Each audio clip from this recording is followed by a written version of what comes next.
na maioria das vezes, as pessoas desistem. Logo na primeira objeção, na segunda dificuldade, o cara desiste. Então eu digo que quem vence nessa corrida não é o mais inteligente, o mais brilhante. Não, mas muito possivelmente o mais perseverante. A gente vai bater um papo com o homem que fechou o negócio com Trump em 3 minutos. Trouxe a Elite Models para o Brasil, revelou Gisele Bündchen, autor de 15 livros e fundador da Escola da Vida. Ricardo Bellino é a prova viva que a audácia e o método pode transformar qualquer sonho impossível em realidade. Eu prefiro não rápido a um talvez demorado. Eu adoro lidar com não. Então a pessoa não sabe com quem tá lidando quando ela tá falando comigo. Porque ao me dar um não, ela me desafia. E eu adoro ser desafiado. Todas as dificuldades e objeções de um mercado que tá em crise. Tá em crise por falta de ética, tá em crise porque o consumidor também é um fanfarrão que quer resolver o problema dele do boleto no final do mês. Então, querido, é o seguinte, é o cara que vende a droga e o cara que consome a droga. Porra! São os dois filhos da puta que são culpados. Porque não tem o traficante se não tem o consumidor. Nós somos corresponsáveis por as coisas que a gente vive nessa vida. No mundo que a gente vive. Nós somos corresponsáveis. Porque pessoas felizes, ou pessoas mais felizes, produzem mais. Se tornam máquinas de venda. Estamos começando mais um Growthcast, o podcast oficial da Growth Machine. No episódio de hoje, a gente vai bater um papo com o homem que fechou o negócio com Trump em 3 minutos. Só para você ter uma noção, empreendedor serial, dealmaker, ex-sócio do Donald Trump e do John Casablanca, trouxe a Elite Models para o Brasil, revelou Gisele Bündchen, autor de 15 livros e fundador da Escola da Vida. Ricardo Bellino é a prova viva que a audácia e o método pode transformar qualquer sonho impossível em realidade. Aos 21 anos, sem dinheiro, sem falar inglês, trouxe a Elite Models para o Brasil. Aos 38, fechou o negócio com Donald Trump em apenas 3 minutos. Feito e reconhecido pela World Wide Book of Record como o acordo multimilionário mais rápido do mundo. Nesse episódio, vamos conversar com o Bellino e revelar o seu framework de negociação, mentalidade por trás de deals bilionários e como qualquer pessoa pode se tornar um fechador de negócio de alto impacto. Ricardo Bellino, muito obrigado por topar bater esse papo no Growthcast. Sempre um prazer, Thiago. Sempre muito bom estar com você e a gente se encontra, né?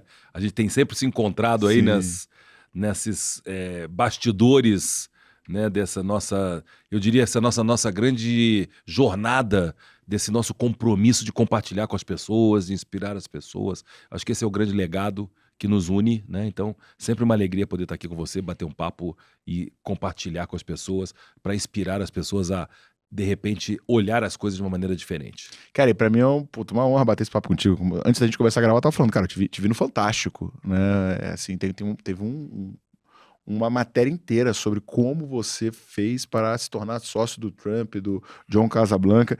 Mas, cara, conta essa história. Você tinha 21 anos e eu lembro que você não tinha grana para pegar o voo, você virou funcionário da DHL. Cara, de onde veio essa loucura de você trazer a Elite Models pro Brasil? Então, vamos lá.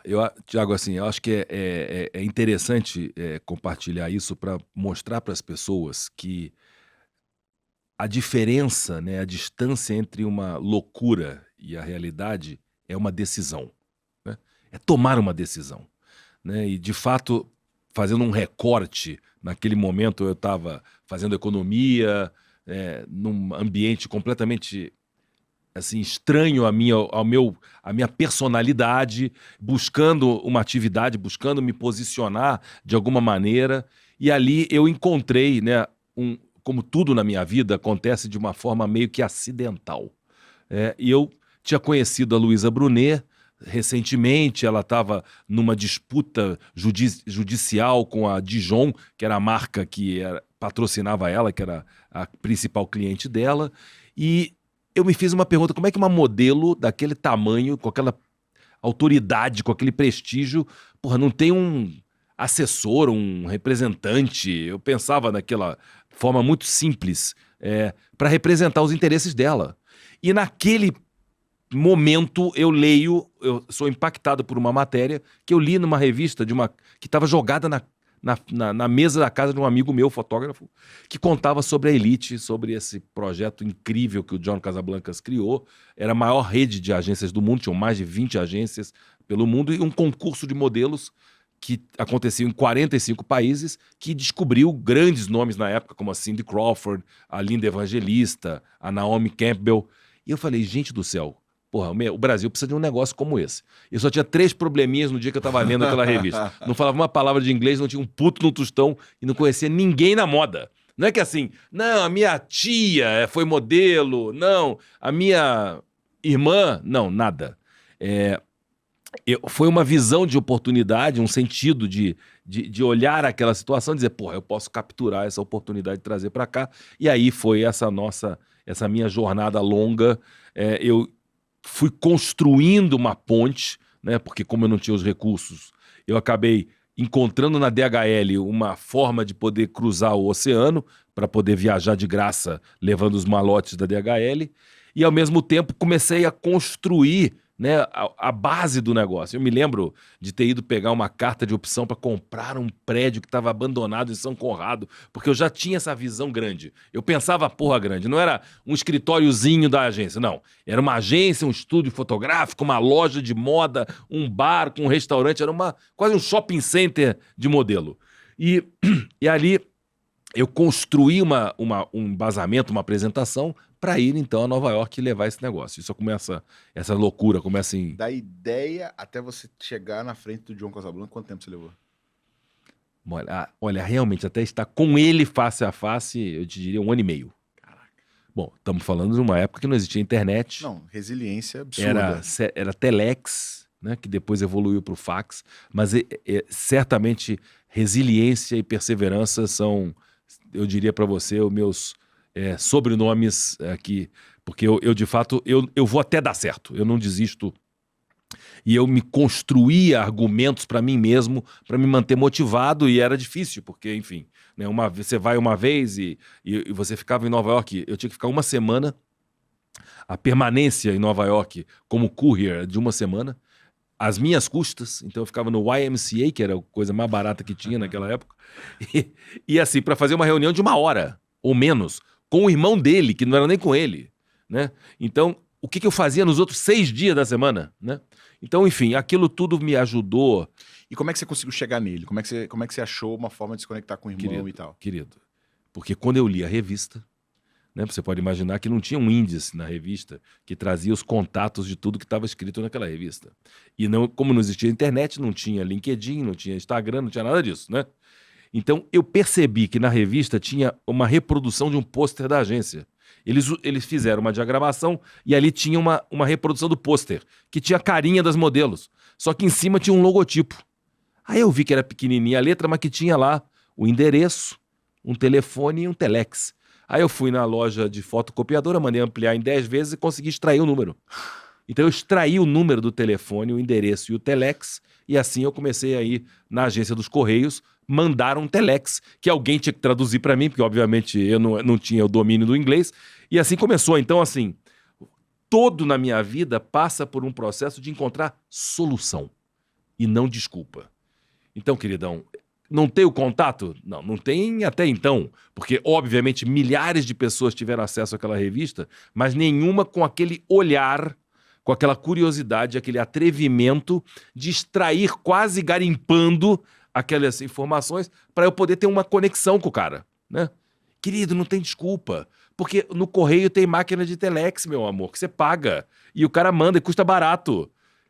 Me custou nada para começar essa comunicação. Só que, obviamente, a falta de resposta, né, as dificuldades, na maioria das vezes as pessoas desistem. Logo na primeira objeção, na segunda dificuldade, o cara desiste. Então eu digo que quem vence nessa corrida não é o mais inteligente, o mais brilhante, não, querido, mas muito possivelmente o mais perseverante, porque eu vou desistir depois que você desistiu. Você pode ter certeza disso. Você vai desistir antes de mim. Você vai desistir diante de mim, querido. A minha vida é a comprovação disso. Então, eu acho que essa atitude, né, perante a vida, e não é só perante os negócios, né? Como você se comporta perante as objeções, aos nãos que a vida te dá, né? Isso vai determinar a tua personalidade. Isso vai forjar quem você é para você poder enfrentar qualquer desafio. A Elite foi um exemplo. Ela é um exemplo, né? E todos os outros que aconteceram ao longo da minha jornada, eles são só a comprovação, o reforço de que é isso. Quer dizer, você, ao ter essa capacidade de processar essas dificuldades apenas como desafios e ir lá até dar certo, estribuchar o negócio até dar certo, querido, vai dar certo. Uma hora vai dar certo. Então eu tenho essa capacidade de encarar as minhas coisas, os meus desafios com essa energia, com essa atitude mental, né? E eu acho, isso me alegra muito, me diverte, às vezes me gera frustração e ansiedade, que é natural. Nós somos seres humanos, né? Eu acho que é isso que nos faz diferente, né? Sermos humanos, né? Nenhum AI vai substituir isso.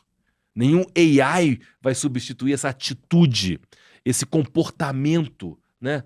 Esse sentido humano de se relacionar com as suas vulnerabilidades. Cara, mas aí, como é que você convenceu ele a virar teu sócio sem falar inglês? Não, querido, aí as pessoas dizem que sorte não existe, né? E eu tenho uma sorte danada, rapaz. Não, porque é muito impossível isso, né, cara? Bom, quis o destino que aos 18 anos de idade, o John Casablancas fosse trabalhar em Recife, na fábrica, na distribuidora da Coca-Cola, porque ele estudou na Suíça com as herdeiras do maior grupo embalador de Coca-Colas do Norte e Nordeste, que era a família Shorto, e lá, obviamente, ele já falava espanhol e ele adorava o Brasil. Ele, inclusive, se casa em Recife com a namorada dele francesa.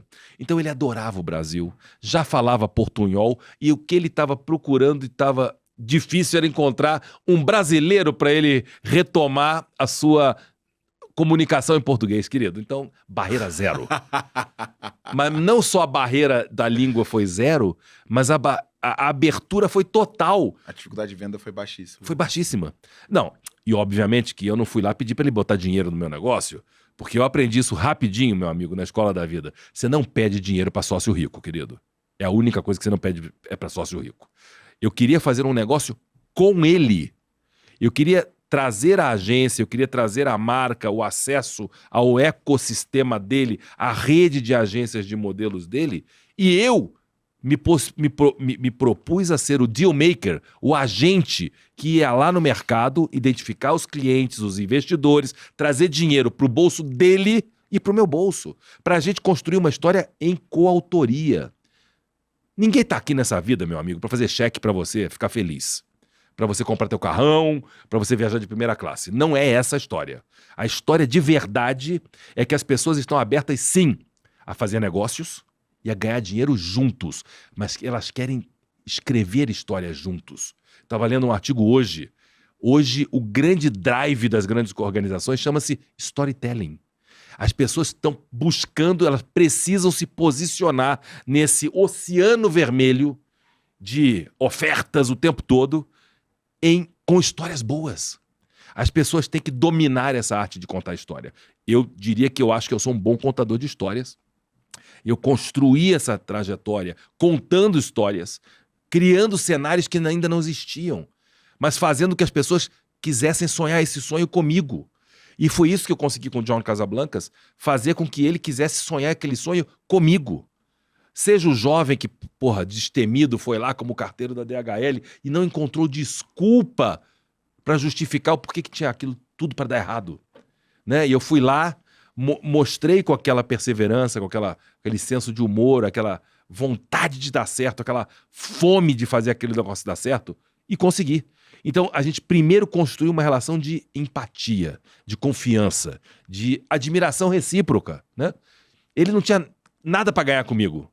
Eu tinha tudo para ganhar com ele. E no final da vida, nós nos construímos uma relação de amizade maravilhosa. Eu fui convidado com ele para poder cuidar do funeral dele, meu amigo. Eu fui convidado por ele para viajar o mundo inteiro atrás de um tratamento alternativo de câncer. Então, quando você constrói na sua vida esse nível de relacionamento, queridão, é difícil de ter concorrência. Porque você constrói na base fundamental da relação, que chama-se confiança. Confiança, respeito, admiração. É isso que, para mim, é a regra de ouro quando alguém me pergunta qual é o segredo para ser um grande fechador de negócios. E, para mim, é construir esse nível de vínculo com a outra pessoa. Cara, mas assim, é absurdo, assim.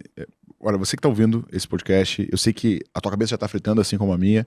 Se você ainda não é inscrito no canal da Growth, cara, se inscreve no canal, marca no sininho pra ser notificado. Tá ouvindo isso pelo Spotify, marca em seguir e você pode dar 5 estrelas. E se tem algum amigo teu que tá dando mole em vendas, já compartilha esse vídeo com ele. E outra, quer montar processo comercial com inteligência artificial? Vou deixar um link fixado no primeiro comentário pra você ir lá solicitar um diagnóstico gratuito. E, cara, mas assim, cara, você era jovem, você não tinha o nível de experiência que você tinha. Cara, de onde que você construiu esse modelo mental? Como é que você construiu essa maturidade? Porque assim, por exemplo, cara, pouco tempo atrás, um dos meus mentorados veio pra mim e falou, cara, me conecta com o João Klepper. Eu falei, cara, o que você quer com ele? Ah, eu quero um investidor. Eu falei, cara, você tem noção de quantas pessoas batem na porta do João pedindo investimento? O que você vai mostrar pra ele? Não, pô, a gente tá com um desafio. Cara, não adianta. Você está com um problema, acreditar que o João vai resolver o teu problema. Sim. Ele quer a oportunidade de pessoas que estão porrando, alavancando, porque ele deve receber mais de 1.000 contatos por dia de pessoas querendo que ele invista em negócio. E ele tem a possibilidade de selecionar e escolher os melhores dos melhores dos melhores dos melhores. Então você não acha que você com um problema vai procurar ele vai resolver o teu problema, porque ele não tá atrás de problema para resolver. Sim. Ele tá atrás de negócio para alavancar. Sim. Cara, como é que você conseguiu construir essa maturidade? Porque o caminho óbvio era, pô, a primeira coisa que eu iria fazer é pedir dinheiro para ele, com 21 anos. Querido, assim, eu acho que a gente veio conversando sobre isso no carro, né? E de fato, né, tem uma hora na sua vida que você tem que ter, vamos dizer, ética, né? Ética na relação com as pessoas, né? E a verdade é que tem determinadas habilidades que você aprende, que você aperfeiçoa. É verdade, né? Você vai para a escola, você, né, acaba tendo, né, contatos e pode aperfeiçoar determinadas capacidades técnicas, né? A minha não é técnica, né? A minha é uma coisa mais, talvez, intuitiva ou enfim, empírica. Desde Vamos dizer, pequeno empírica. você tem essa habilidade. Sempre tive. Né, de ser uma pessoa que se Isso é conecta nato. com as pessoas. Sim, e vou te dizer uma coisa, Thiago, tem um fato relevante na minha vida que eu acho que cabe aqui, e eu sempre conto isso com muita alegria e com muito senso de humor, é que é o seguinte, eu acho que se tem uma coisa que eu desenvolvi e que é a grande base para apoiar todas essas minhas posturas e aventuras empreendedoras, é o como eu lido com o não, né, que eu escuto na minha vida, né? Eu sou um colecionador de nãos, né? Mas o não mais emblemático da minha vida, que eu acho que me forjou em quem eu sou hoje, foi o não da menina que eu era apaixonado na escola, né? E essa menina era considerada a mais bonita da escola e ela sentava na carteira da minha frente. Eu não sei a que horas aquela mulher acordava para se arrumar, porque a gente estudava no período da manhã e aquilo ali vinha com aquele cabelo, fazer escova. Mas, rapaz, aquilo me deixava louco, tonto. Eu já não gostava de escola. Você é carioca, você cresceu no Rio. Eu já não gostava muito de escola. Agora você imagina o nível de distração que eu tinha, né? E aí, ela era considerada a mais bonita e eu competia com um amigo meu entre o mais feio da escola. Um dia eu tava mais feio, eu era o segundo mais feio. E assim, obviamente eu colocava aquela cara, né, de apaixonado. Todo mundo na classe sabia e tirava sarro da gente, né? E aí um dia, numa festa, né, numa balada, aquelas baladinhas de adolescente, eu tomei coragem de convidá-la pra dançar, porque na minha época você convidava a menina pra dançar, né? Rapaz, eu tomei coragem, eu não sei de onde eu tirei aquela coragem, porque eu era um cara muito tímido. Muito tímido. Acredite você, se quiser. Eu era muito tímido. Querido, e aí eu fui lá tirar a Andréia pra dançar. Meu amigo, eu ouvi um não tão impactante que aquilo soou como assim o fim do mundo pra mim. E ainda mais a gozação dos meus amigos, das minhas amigas da classe, tirando um sarro dizendo que já sabiam que aquilo ali só podia terminar em tragédia. Era uma tragédia anunciada. Bom, eu com vergonha, tinha que esperar meu pai pra me buscar, me resgatar daquela situação, e eu fiquei do lado do DJ. Ô querido, o que aconteceu foi que eu comecei a interagir com o DJ para tentar fugir daquele constrangimento gigantesco. Eis que o DJ me disse que não podia bater papo, porque ele estava trabalhando, mas ele me convidou para dar uma mãozinha para ele. Aquela mãozinha que eu dei para ele se transformou na minha primeira iniciativa empreendedora. Eu virei DJ. Só que aí eu não virei qualquer DJ, eu virei o Alok da escola. Querido, aí o Alok, querido. Alguém pergunta se o Alok é feio ou bonito? O Alok é foda. E eu era foda. Então, querido, eu já passei pra fazer um upgrade de ser o cara mais feio pra ser o arrumadinho, que é o feinho ajeitadinho. Querido, então é o seguinte, aí já não tinha mais problema. Mas brincadeiras à parte, como eu lidei com aquela situação. Você pode imaginar porque para um adolescente, querido, que tem aquele objeto de desejo e ter a desconstrução daquele sonho que quebra em fragmentos, em milhares de pedaços. Querido, eu tinha 2 opções na minha vida. Me deprimir e me reconhecer na minha inferioridade, ou dizer, não, vambora, vamos pra frente, que a vida tem outras opções e a gente tem que criar soluções para as nossas dificuldades. Queridão, eu me tornei uma máquina tão absurdamente violenta de transformar e ressignificar não, que quando eu fui convidado para ir a Harvard para fazer uma apresentação num programa de empreendedorismo, querido, eu publiquei um livro na editora, na livraria de Harvard, que chama-se Why Not? Transformando não em por que não. Então, o que me diverte na minha vida é eu propor alguma ideia para você. Não quer dizer que tem que ser sempre boa. Não quer dizer que sempre eu vou ter um sim. Não!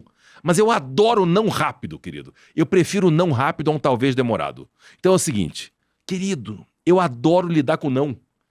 Então a pessoa não sabe com quem está lidando quando ela está falando comigo. Porque ao me dar um não, ela me desafia. E eu adoro ser desafiado. E aí eu vou me aperfeiçoar no argumento, no embasamento, na abordagem. O que eu posso construir de valor com o Thiago? Eu não vou tentar vender pro Thiago alguma coisa. Conversa de pobre. Você chama de conversa de pobre. Não. Mas na hora que a gente tem uma prosa, que a gente está olhando o mercado, que a gente vem num carro durante 1h30 num trânsito, entendendo todas as dificuldades e objeções de um mercado que está em crise. Está em crise por falta de ética, está em crise porque o consumidor também é um fanfarrão que quer resolver o problema dele do boleto no final do mês, que está procurando uma magia, numa fada madrinha para resolver o problema dele. Então, querido, é o seguinte, é o cara que vende a droga e o cara que consome a droga. São os 2 filhos da puta que são culpados. Porque no final do dia é isso, querido. Porque não tem o traficante se não tem o consumidor. Não tem o estelionatário se não tem o cara que quer uma moleza, queridão. É isso. Não tem forma fácil de falar as coisas. Então, nós somos corresponsáveis por as coisas que a gente vive nessa vida. E no mundo que a gente vive. Nós somos corresponsáveis. Então, aí a gente olha um cenário de problemas... E de repente a gente fala, será que a gente pode achar solução junto? Esse é o grande desafio de quem é pró-business. Então peraí, vamos juntar as nossas diferentes habilidades e capacidades e vamos achar a solução. E vamos ganhar dinheiro junto. E vamos ajudar os outros de verdade. Cada um no seu mundo, né? Porque as pessoas estão doentes, querido. As pessoas estão com muita dor. De ansiedade, de frustração. O mundo de hoje, ele te imprime uma velocidade, uma pressão gigantesca e as pessoas não dão conta, não estão dando conta. Até que se fala que a doença mental é a próxima pandemia, querido, né, cara? Mas é sobre isso. Eu estava fazendo um evento, fui lá fazer palestra num evento do nosso querido Jean Valério, em setembro, querido. Aí tô lá, para entrar, fiz lá a palestra de encerramento, eu tô lá prestigiando todo mundo, você foi fazer palestra, todos os outros amigos nossos, e eu tô lá pensando, puta que pariu. Estamos no mês de setembro, setembro amarelo, temos 14 mil pessoas no Brasil que se suicidam por ano. 14 mil se suicidam por ano. Querido, nós somos o pódium do mundo nas doenças mais graves mentais, que são depressão, ansiedade, né? Angústia. Peraí. Aí tem o setembro amarelo. Estou eu esperando para ver quem ia falar do assunto. Porque todo mundo vai lá, sobe no palco, nos palcos da vida, para te ajudar a ficar rico rápido, fórmulas maravilhosas de lançamento e a fórmula de relacionamento. Como é que eu faço para me relacionar com pessoas ao meu redor para ajudá-las a diminuir essa dor? Caceta! Aí ninguém fez. Eu falei, peraí, mandei fazer 2 slides. Eu abri a minha palestra chamando atenção pro setembro amarelo. Gente, é tão simples quanto isso.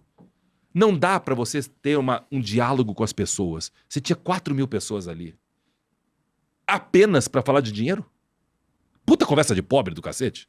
Apenas para explicar para eles como é que eles vão ficar ricos. Na próxima jogada? Não, querido. Tem que ser feliz antes de ter sucesso. Precisa ser comprometido com felicidade antes do sucesso. E pessoas felizes ficam tristes também. Só não ficam lá muito tempo. E não é à toa que Harvard tem o programa mais popular da sua história, que chama Managing Happiness, gerenciando felicidade. Porque pessoas felizes, ou pessoas mais felizes, produzem mais.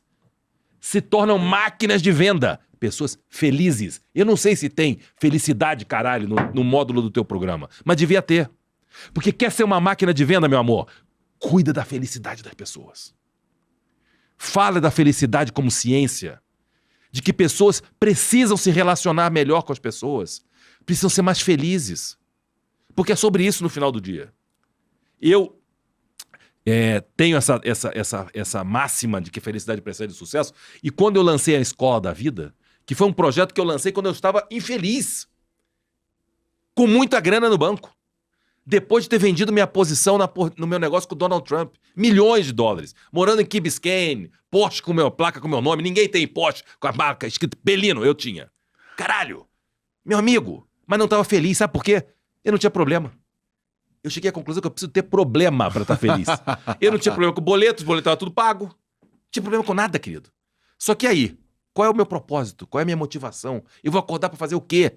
Se não é para resolver meu problema, eu tenho que resolver o problema de alguém. E aí eu resolvi fazer o plano B. E fiz. Depois de fazer a palestra com o Lobo de Wall Street, resolvi lançar uma mentoria que ninguém falava nisso, em Key Biscayne, na ilha de Key Biscayne. Levei 25 caras lá. Eu nem sabia como é que era e deu super certo. Mas eu entendi que não era mais sobre só os meus projetos. Mas eu podia ser um agente transformador das realidades do sonho dos outros. Isso que me motiva demais hoje. É isso que me faz... E aí, quando eu resolvo criar a Escola da Vida, eu crio um compêndio de histórias que não eram só sobre o Belino. Eu sou somente um cara. Tem tantas pessoas, como eu, por exemplo, que não são formados numa universidade e que tiveram êxito na vida. E também não quero fazer uma apologia aos que rasgaram o diploma ou que deixaram a escola. Não. Eu escolhi, foi o meu caminho. Cada um escolhe o seu e tá tudo bem. E tá tudo certo. Mas... Eu valorizo tanto esse negócio da felicidade que eu criei um capítulo 0 do meu livro. Talvez eu seja o único autor do mundo que tem um livro que tem um capítulo 0. O meu capítulo é 0. Ele começa e o capítulo 0 chama-se Felicidade Precede o Sucesso. Queridão, não é poliano, não é ser romântico, não é flores no Dia dos Namorados. Não, meu amor, é outro nível de felicidade. É felicidade de gente grande. Felicidade de gente que entende a vulnerabilidade. O poder da vulnerabilidade. Porque o cara que é vulnerável, ele se conecta a uma dimensão muito maior. E ele, ao ter a capacidade de lidar com a sua vulnerabilidade e as suas limitações, ele é invencível, querido. Ele é invencível. Porque quem não assume a vulnerabilidade tem uma pretensa força imbatível e é quebrado no primeiro assopro, o cara já cai de joelho. Porque não existe isso. Nós somos seres impermanentes. Nós somos seres humanos, querido. Nós não somos máquinas. Nós somos pessoas com habilidades relacionais de se relacionar. Eu digo que a gente tem que dominar a fórmula de relacionamento e não de lançamento. Cara, e assim, né? Alguns elementos aqui que eu peguei já tentando fazer uma engenharia reversa do que você tá falando. Primeiro... Cara, você tem uma capacidade de não desistir absurda, né? Então não importa a barreira que você encontra, provavelmente essa barreira te motiva mais do que qualquer outra coisa, porque o que te dá tesão é a bucha que você tem que desenrolar. Cara, você tem uma sensibilidade absurda em relação à construção de empatia e relacionamento, porque você não vai, no ponto fraco que é pedir dinheiro, você foi no ponto, cara, vamos ganhar dinheiro junto, então você consegue construir isso. Agora, beleza, cara, você foi pra DHL, descobriu o endereço, falou com o irmão, conseguiu chegar na frente dele, vendeu. Uhum. Agora, para isso virar um negócio, como é que você conseguiu viabilizar o prédio, a modelo, querido, a Gisele porque Bündchen? Eu vendi o sonho primeiro pro cara, né? Que me deu uma carta que me autorizava a vir ao Brasil. Usar o nome dele. Viabilizar o negócio, exatamente. Querido, aí que começou a brincadeira. E aí, cara, é foda que você tinha 21 anos. É isso. É absurdo isso. Não, querido, aí você pensou assim, cara, isso aqui vale mais que dinheiro. Amor, né? você Foi isso que você entendeu. pensou, né? Quando eu comecei, eu tinha 19, querido. Caraca. 21 é quando eu já voltei com o negócio feito. Entendeu? As idas e vindas. Então, Assim, Imagina, cara, quem vai levar a sério um moleque de 19 anos? carteira da DHL, querido. E assim, e você sabe que já me perguntaram várias vezes, com todo esse arsenal que nós temos hoje de ferramentas, como eu faria se eu tivesse que, né, abordar a elite novamente, ou fazer um grande negócio, né, dentro daquela história que E eu você criei. vendeu no final, né? Vendi. A tua Vendi. posição. Querido, eu faria exatamente igual. Porque hoje, cada vez mais, a gente precisa se diferenciar. Como é que você... Querido, um cara que chega de carteira da DHL, no mínimo, é um diferencial. Vai chamar atenção. Porque, porra, via Instagram, via LinkedIn, tá fácil. Você vai bombardeado o dia inteiro, você nem lê mais aquele negócio. Então, assim, eu primeiro tive que trazer o cara para uma dimensão de estar comigo nesse movimento. Que ele não acreditava, queridão. Ele tinha certeza que ia dar errado. Ele tinha certeza, ele falou isso várias vezes. Não, e ele meio que te adotou, né, cara? Ele virou meio que teu Mas pai me mentor, adotou, né, cara? querido, mas ele me adotou. A verdade é que é o seguinte, não foi uma adoção gratuita. Eu paguei por isso. E não é em dinheiro, querido. É em dedicação, é em postura, é em respeito. Sabe, eu honrei a relação. Eu honrei aquela carta de uma página que ele me deu. E aí eu vim pro Brasil e ouvi milhões de nãos dos patrocinadores que eu tentei vender a ideia. Porque eu montei todo um circo pra fazer Cara, aquele troço nessa acontecer. fase, tem um momento que você classifica assim que foi o mais difícil de todos, que você chegou a um ponto de pensar, puta, cara, eu acho que eu errei, acho que eu viajei. Querido, eu não sei, eu não tenho isso. Não teve. Eu não consigo ter essa lembrança, querido. Porque assim, pra mim é quase patológico, entendeu? Uma coisa crônica. Eu vou lá e vou até... Querido, pra mim... Você deve beirar um pouquinho a loucura, Querido, né, cara? não, beirar não. É completamente loucura. Mas assim, eu diria pra você que tem gente que é obstinado. Querido, eu não sou obstinado. Eu sou, assim, alucinado. Entendeu? Assim, é quando você tá alinhado com um propósito, querido. Tem um negócio, não tem concorrente, querido. Não tinha Mas concorrente. Você falou uma coisa interessante assim, cara. Você falou que você se conta mentalmente histórias que continuam te motivando. Sim. Você tem um mecanismo pra lidar com a Tem. frustração, Tem. né? Tem. Você não tomba, né? Ou talvez por pouco Queridão, tempo. eu tombo, sim, várias vezes. E às vezes eu me sinto, né, angustiado, chateado, sem uma resposta. E aí eu também comecei a aprender, Tiago, o seguinte. Às vezes você tem que ter a coragem de dizer que você não sabe. A gente tá treinado, querido, Pra ser fodão pra pra caralho. ser fodão, pra ter sempre uma resposta foda. Não. O corajoso, o cara pica, o cara foda mesmo, ele diz, eu não sei. Você me faz uma pergunta, você espera que o Belino tenha uma resposta. Ok? Qualquer uma. Boa, ruim, você vai aceitar, não vai... Agora, você talvez esteja menos preparado pro Belino dizer assim, não sei. Querido, o não sei é libertador. E o não sei me traz você pro meu lado, Total. querido. Você vai me ajudar a responder. Foi o que você falou de fragilidade. Querido, você vai dizer, Belino, calma, querido, eu vou te ajudar. Cara, e quantas pessoas que você conhece, que você pergunta, que falam merda pra caralho e nunca falam que não sabem, né? Porque e quando o cara abre a boca, tu já sabe que ele não sabe. Ele tá tentando simular uma resposta boa e já sabe que aquilo não fecha 2 com 2, queridão. É isso. Mas é isso. Então, eu vou te dizer, eu andei toda essa jornada na minha vida pra poder chegar num ponto de dizer assim, Não sei. não sei. Simples assim, querido. E quem foi o primeiro cara que acreditou na Ford Model depois do Na John Elite Model. na Elite Model, depois do John Casablanca e que viabilizou o negócio? O Nelson Alvarenga da Elos, que foi meu patrocinador, que fez o checão de $1 milhão, querido. O meu primeiro contrato da minha vida... Foi de $1 milhão. Na verdade, o segundo. Porque o primeiro foi uma dívida que eu assumi com o John Casablanca de $40 mil para pagar a licença para ele. Era uma dívida. Era a maneira como ele fazia, O o licenciamento negócio. E internacional. eu assinei com ele $40 mil de dívida, de licença. Mas a venda foi um patrocínio de $1 milhão com a Elos, querido. Então você pode imaginar a discrepância do negócio. Então, toda essa construção, né, incessante, né, incansável que eu tive, de buscar o patrocinador. E o meu parceiro, o John Casablanca, ele sabia a dificuldade que era. Porque ele estava lá em Nova York, querido, e a dificuldade é gigantesca de conseguir o patrocinador. $1 milhão, querido, de patrocínio no Brasil, de um projeto que não tem track record nenhum, querido, Um carteiro. Querido, é uma loucura. Então o cara olha e ele fala assim, esse cara aqui tem alguma coisa. E é isso que aconteceu. esse alguma coisa daqui com alguma coisa de lá juntou e deu alguma coisa grande.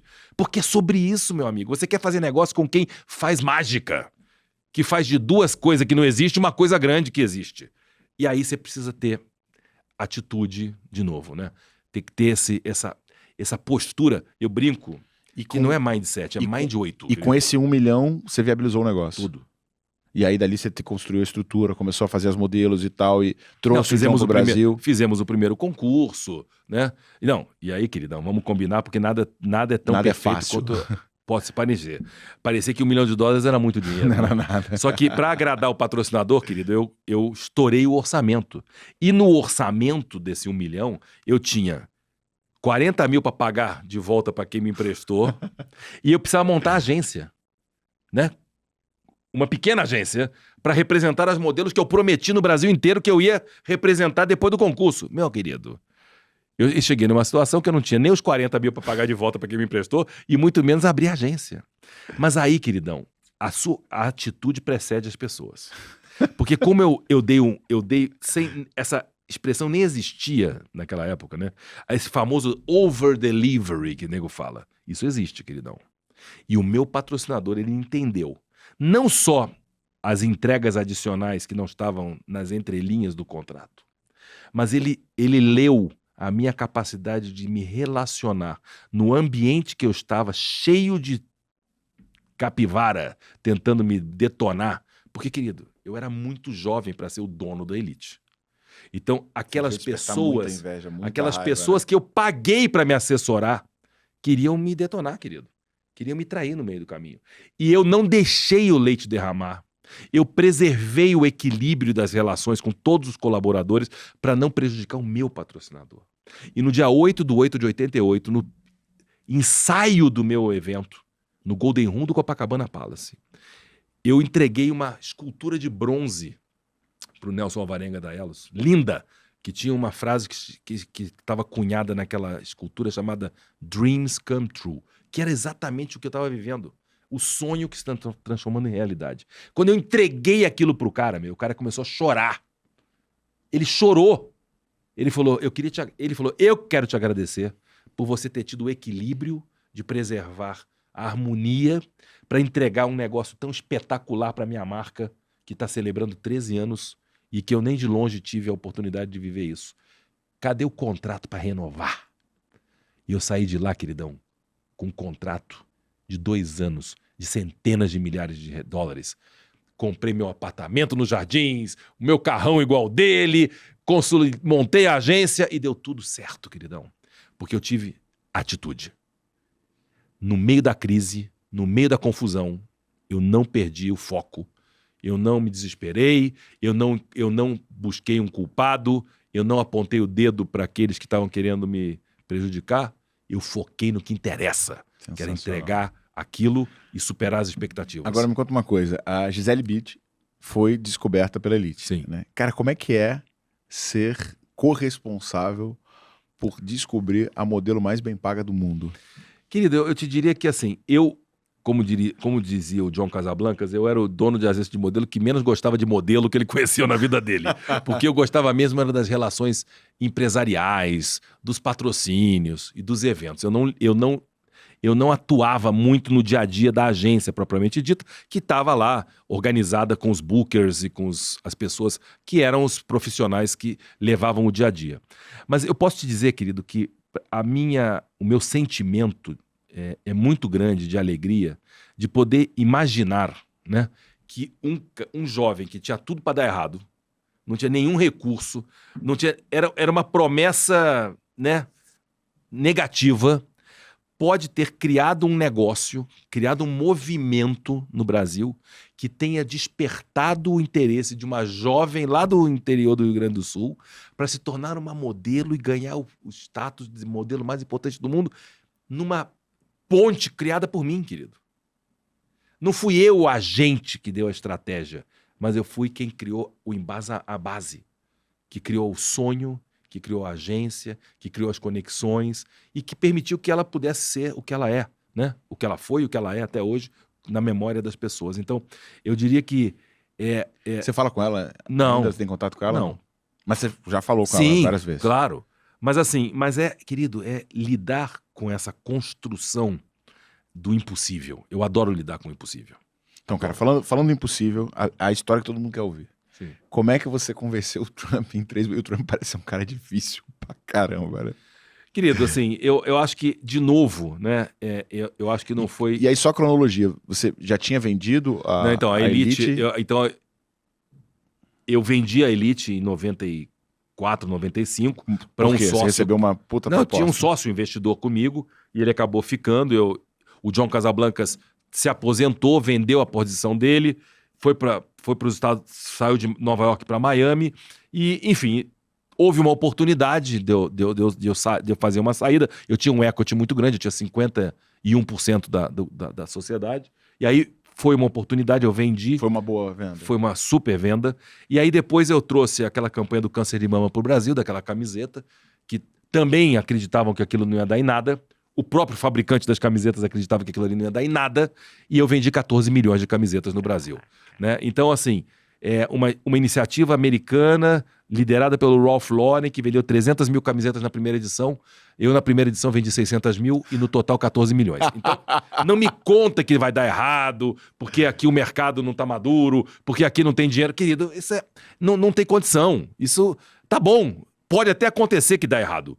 Mas vamos tentar antes, né, querido? Nós vamos tentar até esgotar as possibilidades que dê certo. E a história do Trump não foi diferente. Só mudou o mercado, só mudou o contexto. Mas o que acabou acontecendo é que eu tive uma oportunidade de fazer enfim, apresentar uma oportunidade para ele, que também, mais uma vez, não foi para pegar um cheque dele, porque seria inócuo, seria a estupidez maior da minha vida se eu tentasse vender alguma coisa para ele. Eu não vendi para ele, eu vendi com ele. E fizemos milhões de dólares juntos. Então, assim, eu fui lá para vender para ele, né, a ideia de que tinha uma oportunidade no Brasil para ele posicionar a marca dele dentro do setor de luxo, né, para criar o que começava a acontecer no mundo, que é uma tendência hoje muito consolidada, chamada Branded Residences, que são empreendimentos imobiliários associados a marcas importantes. Tá, só fala de onde que você tirou essa ideia. Querido, porque assim, hoje agora tem prédio da Porsche, da Ferrari,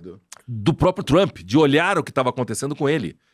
Ele com o Trump Tower na Quinta Avenida, com hotéis nos Estados Unidos, enfim. Eu entendi que inclusive tinha um estudo que comprovava da Wharton, que um empreendimento imobiliário com uma marca de premium como o Trump chegava a valer 30% a mais do que o metro quadrado de um empreendimento do lado, construído no mesmo padrão de qualidade. Então, tem uma tese aqui sobre marcas associadas a projetos imobiliários. E eu visualizei a possibilidade de a gente fazer uma coisa juntos. E aí o John Casablancas me conectou com ele, porque eles eram amigos de solteirice, né? E mandou um fax. Naquela época já tínhamos evoluído tecnologicamente do telex pro fax. E aí, querido, o que aconteceu é que 48 horas depois eu recebi uma ligação do próprio Donald Trump, né? E aí quase tive um infarte, né? Porque o cara me ligou, a secretária botou ele na linha na hora. E aí, de novo, os primeiros minutos da conversa não tinham nada a ver com o negócio. Tinham que ver com o amigo que ele não via há anos, que mandou uma carta me apresentando, que ele ficou curioso, papapá. E falamos minutos antes de falar de alguma coisa de negócios. E aí, quando ele me perguntou sobre do que se tratava, eu tinha mandado uma apresentação para a secretária dele, ele não tinha recebido. Aí ele falou, não, manda aqui para minha assistente pessoal. E aí eu mandei de volta uma outra apresentação. Aí ele me ligou de novo, no mesmo dia. E aí ele me convidou para uma reunião na segunda-feira seguinte. E quando eu cheguei lá, ele não estava no mesmo estado de humor que estava no dia que me ligou. Porque é isso. Tiago, as pessoas, o ser humano, ele é impermanente.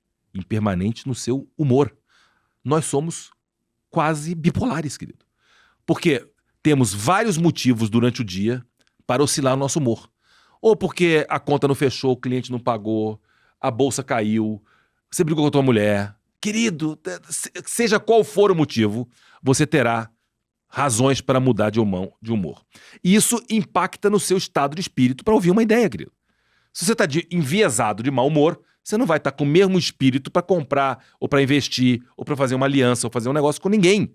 Porque você está afetado emocionalmente. Nós somos seres humanos, nós não somos máquina, queridão. Isso é que nos diferencia da máquina.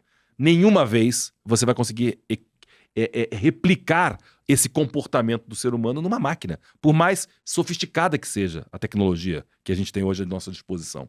E aí, quando eu entrei na sala do cara, eu encontro um sujeito que estava absolutamente transtornado de humor, que estava na cara dele. Ele tinha 2 pessoas sentadas na frente, não tinha nenhuma terceira cadeira para eu sentar, e eu estava no meio da sala. E aí o cara foi direto me dizendo, olha, não tô de bom humor, você me pegou num dia ruim. Quanto tempo foi mesmo a viagem de Nova York para cá? 9 horas. Ele falou, 9 horas. Ricardo, para você não perder a viagem, you have 3 minutes. Ele me falou essa frase, exatamente assim. E essa é uma frase antológica na cultura americana para se livrar de chato. Quando alguém te diz you have 3 minutes, meu amor, ele não quer avaliar se você é bom de oratória em 3 minutos. Ele quer se livrar de você em 3 minutos. Isso é usado para você se livrar de vendedor de faca guinzo, enciclopédia, ou qualquer pedinte que bate na sua porta para você se livrar dele rapidamente. E ali, mais uma vez, eu tive que pivotar aquele sentimento. Você pode imaginar o que passou dentro de mim, né? Você imagina você estar lá na frente daquele cara, você conseguiu a reunião com o cara, querido. O cara viu que você queria conversar com ele, te chamou, e o cara não te chama para sentar e te diz que tá de mau humor, que você tem 3 minutos. Querido, o que importa é que, de novo, você não precisa ter sempre a resposta certa, mas você tem que ter a coragem de fazer pergunta. Porque a pergunta, queridão, muda o estado mental da pessoa. E o que acabou acontecendo é que eu fiz um hall de perguntas para ele, que tinham que ver com o mercado de luxo no Brasil, o valor de uma Ferrari no Brasil em comparação com Nova York, enfim, querido, uma série de perguntas. Que ele não conhecia nenhuma, ele não conhecia nada do comportamento da indústria de luxo do consumidor brasileiro. E eu disse, olha, tem uma categoria que ainda não foi ocupada de marcas de luxo associadas a empreendimentos ou projetos ou aviões ou o que você quiser, que é o mercado imobiliário. E eu acho que tem uma oportunidade para nós conquistarmos esse negócio juntos no Brasil, e eu vim aqui para te dizer isso. Querido, isso demorou muito menos do que 3 minutos para falar tudo isso. Ele abriu um sorriso, ele achou aquilo tão absurdo. Ele mandou os caras embora da sala, eu sentei com ele, ficamos 1 hora conversando, ele chamou o advogado no final e disse, o Bellino não volta para o Brasil sem uma carta assinada comigo. Eu assinei um term sheet com ele em 24 horas. 3 meses depois, eu voltei com um cheque de $1 milhão para ele, para começar a brincadeira, para assinar o contrato definitivo. E assim, criamos um fundo de 100 milhões no Brasil, desenvolvemos, compramos propriedades, licenciamos, mudou o rumo do negócio no final, e eu tive uma oportunidade de ouro de vender minha participação, receber à vista, antecipar o meu equity de anos numa operação que eu fiquei envolvido durante mais ou menos 4 anos. Querido, eu transformei aquela frase que era para se livrar de mim no título do meu livro mais importante do mundo, que eu lancei em mais de 14 países, que o título chama-se You Have 3 Minutes. O Trump escreveu o prefácio desse livro, reconhecendo o que tinha acontecido naquele momento. E nos 4 livros seguintes dele, Think Like a Billionaire, How to Get Rich, Trump 101, ele reproduz a nossa história. Não era no meu livro com ele, era no livro dele, que tem a minha história lá, para quem quiser ler e comprar e encontrar isso. Então, assim, não é sobre o dinheiro que nós ganhamos, não é sobre a agenda empresarial, é sobre o que você faz no momento desse, na sua vida, né? O vendedor, o cara que está lá e ouve não, ou alguém te diz, você tem 3 minutos, pô, sai da minha frente, só tem 3 minutos. E aí, o que você faz com isso? Porque eu podia estar aqui hoje contando uma história diferente para você, que eu quase me tornei sócio dele, porque ele me disse que eu tinha 3 minutos, que ele estava de mau humor, e que realmente ele não vale nada. Isso era uma história triste para contar. Agora eu posso vir aqui hoje para dizer, não, deu tudo certo. Eu venci o desafio, virei coautor do cara, ganhamos $1 milhões juntos e conto essa história até hoje. E até hoje ele também está nos livros dele, essa nossa história. E aí quis o destino, que sorte não existe para alguém. Para mim tem uma sorte do caralho, e o homem é pelo segundo mandato presidente dos Estados Unidos. E isso traz de novo a nossa história à tona. O livro subiu pra caramba de novo. Querido, o meu livro foi reeditado depois de 20 anos e foi objeto de um leilão e pagaram $119 mil pelo meu livro, querido. Não é o livro material, é pela história, pelo acesso das pessoas que queriam estar perto de mim, num palco lá do nosso querido Bruno Avelar, $119 mil, querido. O livro ganhou o título de recorde mundial do livro de negócio de maior valor num leilão na história. Então, de novo, não é pelos dólares. É por como você constrói a sua história, como você conta a sua história, como você cuida da sua reputação, como você cuida, né, do seu nome, da sua marca pessoal. E não é para fazer camiseta, nem boné, nem chaveirinho. É a marca que precede você. Você pode estar hoje à frente da Growth Machine, amanhã você pode estar empreendendo em outra coisa. Mas o Thiago Reis está lá. É você, com os ativos e passivos, com os seus acertos e os seus erros, que vão compor a tua reputação. Agora, Ricardo, você olha muito para a questão do equilíbrio, né? Do não ser só dinheiro, não ser só produto, ter experiência. Como é que você criou o conceito do Zen empreendedorismo e o que isso quer dizer e por que isso é importante para quem está buscando ter resultado? Querido, vamos lá. Eu, quando tinha 8 anos de idade, a minha avó me levou para assistir um filme chamado Horizonte Perdido. E esse filme é um filme inglês e conta a história de um grupo que cai num avião no Himalaia, são resgatados por uns monges tibetanos e eles saem de uma cortina de uma parte das montanhas nevadas para dentro de um Éden, de um lugar utópico chamado Shangri-La. E aquele filme me impactou demais quando eu tinha 8 anos de idade e eu não me entendi por quê, mas eu me emocionei demais com o filme e quis o destino que, passados, sei lá, 20 anos, eu leio um artigo contando sobre esse Nirvana em Vitória, no Espírito Santo, onde tem um museu, um mosteiro, que é o mosteiro mais tradicional da América Latina, Zen. E eu fui lá fazer um retiro de carnaval, passei lá 4 dias em meditação, etc. E aquilo foi uma descoberta para mim espetacular sobre esse processo de autoconhecimento, né, desenvolvimento humano. Eu acredito muito nisso, né? E eu gosto muito desses momentos de silêncio, de reclusão, para poder encontrar esse equilíbrio, essa paz, para poder fazer, né, e encarar essas lutas que eu encaro na minha vida, que não são pequenas, como você já sabe.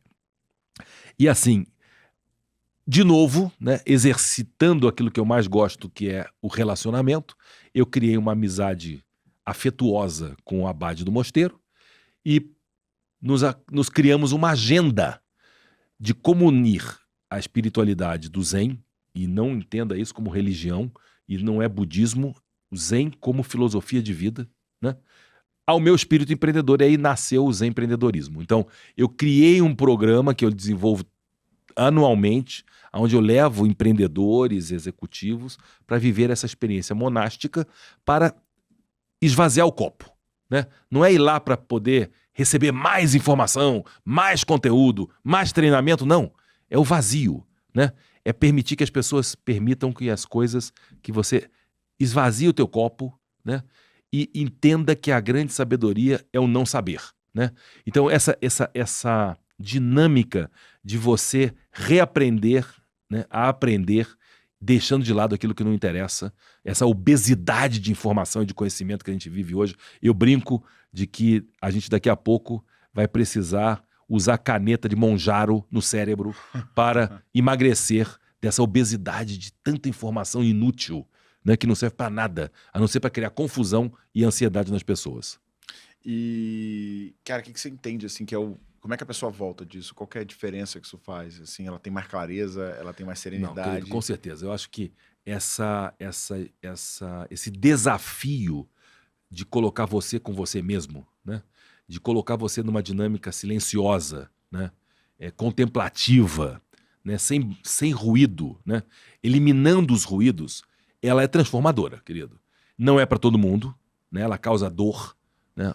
O silêncio causa mais dor do que o barulho, querido. Porque o barulho, às vezes, ele é intencional para distrair você, tirar o foco do que está doendo de verdade e criar uma distração. Então eu diria para você que esse tipo de quebra de padrão mental, de rotina, ele permite você, né, desconstruir determinados gatilhos e coisas que te levam para o sofrimento, né, para você encontrar equilíbrio. É sobre isso, não é sobre nada. Não é sobre ideologia, não é sobre religiosidade, é sobre equilíbrio. Eu acho que quando você se permite estar nessa situação, você se abre para essa dinâmica e você se permite entender que realmente esse jogo da felicidade, ele é o único jogo possível para te levar a construir uma trajetória de vida plena, para que você de fato entenda que a grande riqueza não está apenas em você ser capaz de adquirir bens materiais. Eu diria que o rico de verdade, no final da vida, ele tem que olhar para trás e dizer o seguinte: eu consegui acumular aquilo que o dinheiro não compra. Quando você tem acesso àquilo que o dinheiro não compra, o tempo de qualidade, as relações verdadeiras, amizades, né? Coisas que parecem meio óbvias, mas não são óbvias. Agora me conta uma coisa, né? Além dos empreendedorismo, você achou uma cidade Sim. na Itália com o teu nome, É. né, cara? E como é que é essa experiência e conta? O que é essa cidade de Belino? A Comune de Belino é um vilarejo com 94 habitantes, né? 94? Não é 94 mil, não. 94. Inclusive, na época que eu conheci Belino, tinha um prefeito eleito pela esmagadora maioria de 75 votos. Né? O cara já estava no 6º mandato, ele já queria me passar a faixa. Eu falei, não quero não, queridão. Obrigado, mas eu prefiro ficar aqui mesmo.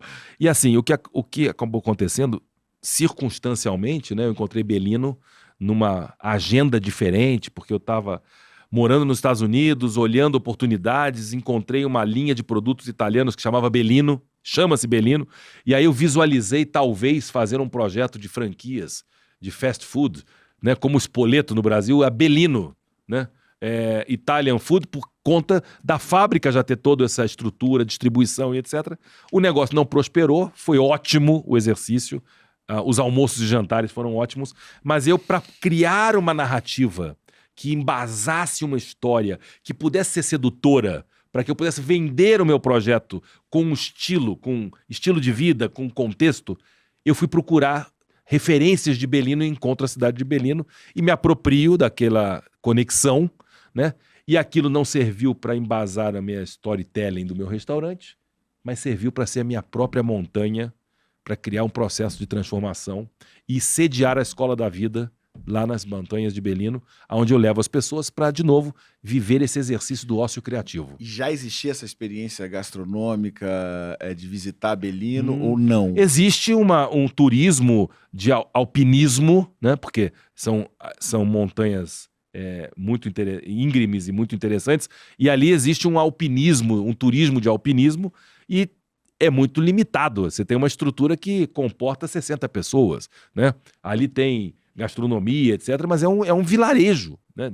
94 pessoas, querido. Então, assim, mas para mim é perfeito. E a experiência? Porque o small is beautiful, né?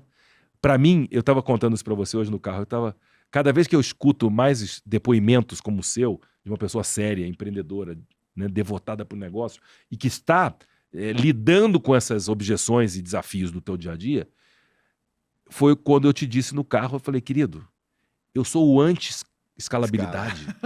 Eu tô mais para Belino, querido. Eu tô mais para Belino. Eu gosto dessa conexão mais profunda, entendeu? É isso. Não dá para levar 1000 para Belino, querido. Nem 200 para Belino. Não funciona. Comporta, né, não comporta fisicamente e espiritualmente também não. E espiritualmente eu quero dizer no sentido de troca genuína. De poder estar aberto para ouvir a tua história. E tentar ser um agente de transformação. Né? Durante a pandemia eu escrevi um livro que tinha como proposta e provocação mudar o mindset das pessoas. Aí eu criei um livro que chama Mind 8. Cara, é Mind 8. Você vai para Belino para descobrir o Mind 8, meu amigo. Porque no final do dia não sou eu que vou dar a resposta para você, não, querido. Eu só vou eu só vou provocar você a ficar quieto. Ficar quieto, coisa que você não faz. Ficar em silêncio, coisa que você não faz. Pensar na tua vida, coisa que você não faz. Às vezes, talvez. Convidar você para ir jantar sozinho ou almoçar sozinho, coisa que eu faço o tempo todo. Adoro me convidar para almoçar sozinho. Querido, adoro, eu sou uma companhia ótima para mim mesmo. Eu vou comer o que eu gosto, meu bacalhau, abro meu vinho. Às vezes boto até uma segunda taça para celebrar um brinde à vida, o privilégio de estar podendo viver aquilo, querido. Para parar um momento e pensar sem interferência. Então, essa é a minha dinâmica, esse é meu compromisso, entendeu? Isso ninguém faz. Porque as pessoas estão preocupadas em encher um roteiro, caceta, um programa. Tem que entregar conteúdo e dar-lhe conteúdo pro filho da puta. Aí o cara sai mais confuso do que ele chegou. Porque é muita informação, querido. E pouca aplicabilidade, pouca função de transformar mesmo, de ajudar a resolver a dor, de ajudar a resolver aquilo que é relevante e que no final do dia e no final do programa, para resolver o problema que a gente começou falando no começo do programa, queridão, felicidade precede sucesso. Se no final dessa conversa toda não ficar muito claro que a felicidade não é um lugar que você chega, ele não é ele não é a bandeirada final da corrida, ele é a largada, queridão. Você tem que estar comprometido com a felicidade no primeiro passo e não na chegada. Porque aí a tua jornada é muito melhor e faz com que as relações sejam melhores. E as pessoas querem estar próximas de pessoas felizes, querido. Isso não quer dizer pessoas que estão dando risada o tempo todo sem pensar da vida. Isso é outra coisa, isso é euforia, isso é alegria. Felicidade é outra coisa. Agora me conta uma coisa, Ricardo. Para fechar, se alguém que está ouvindo a gente aqui agora, se tivesse apenas 3 minutos na frente dessa pessoa, qual seria a única coisa que você diria para transformar a vida dela? Querido, o que eu diria para ela é o seguinte. Eu ia fazer uma pergunta, porque eu gosto de fazer pergunta, queridão. Você encontrou felicidade na sua vida? E 2, a segunda e última pergunta. As tuas atitudes, as tuas histórias, os teus exemplos promoveram a felicidade na vida de alguém? Se não der para responder essas 2 perguntas, eu não quero mais ouvir a tua história, querido. Não me interessa. Mas se você estiver aberto a ouvir isso, podemos caminhar junto até pelas montanhas de Belino. Sensacional. Cara, muito obrigado por compartilhar. Imagina dele. Cara, assim, amor tá com você aqui. eu tava no carro, gente, tava vindo pra cá conversando com o Belino e falando que, puta, velho, o teu modelo mental, teus dons, as tuas habilidades, elas são muito singulares, né? E eu sou um cara que eu estudo, né? Estudo o sucesso, estudo as pessoas. Eu tento entender quais são os mecanismos que você utilizou para conseguir construir isso. E é muito difícil replicar o que você fez, né, cara? É sensacional. Parabéns de verdade. Para mim, porra, bater esse papo contigo foi uma ampliação de consciência. Sempre uma delícia estar contigo, querido. Eu gosto muito. É muito bom mesmo. Absurda. Preciso agora, né, arrumar a Ó, agenda e o cara pra ir convidou pra pra almoçar, Belino. não chegou o almoço, o cara sai daqui com fome, com chegou, sede. mas É uma tchau. loucura isso, rapaz. É Growth Machine, querido. Growth Machine. Olha só, se você curtiu esse episódio, ainda não deu sua curtida, deixa sua curtida, faz uma pergunta aqui embaixo. Eu falei sobre montar sua máquina de venda no programa Expansão Comercial. Link tá na descrição do episódio para quem tá escutando isso pelo Spotify, para quem tá ouvindo isso pelo YouTube, tá fixado no primeiro comentário.